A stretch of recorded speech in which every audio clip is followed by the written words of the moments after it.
దయచేసి గమనించండి, అందరు వినాలి.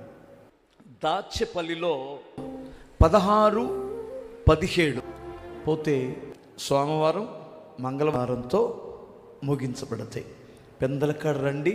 మీకు తెలిసిన బంధువులకి, రక్త సంబంధులకి, మీ స్నేహితులకి తప్పనిసరిగా చెప్పి ఆహ్వానించండి. విశ్వాసులైనా పరిచారకులైనా ఇది మన సంఘం, మన కుటుంబానికి సంబంధించిన మీటింగ్స్. అవి సంవత్సరానికి ఒకసారి జరిగే సభలు.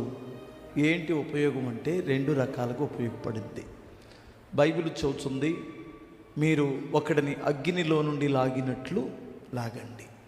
నశించిపోయే వారికి రక్షణకరంగా జరుగుతాయి. రెండోది, రక్షింపబడిన వారు ఆధ్యాత్మికంగా దిగజారిపోచు లేదా ఆధ్యాత్మికంగా ఆ చింతన కాస్తంత మందగిల్లితే వారిని ఇంకొకసారి ఉజ్జీవపరచడానికి సభలు జరుగుతాయి. అందుకు ఇంత కష్టం, ఇంత ప్రయాసతో ఈ కూడికలు ఏర్పాటు చేయవలసి వస్తుంది.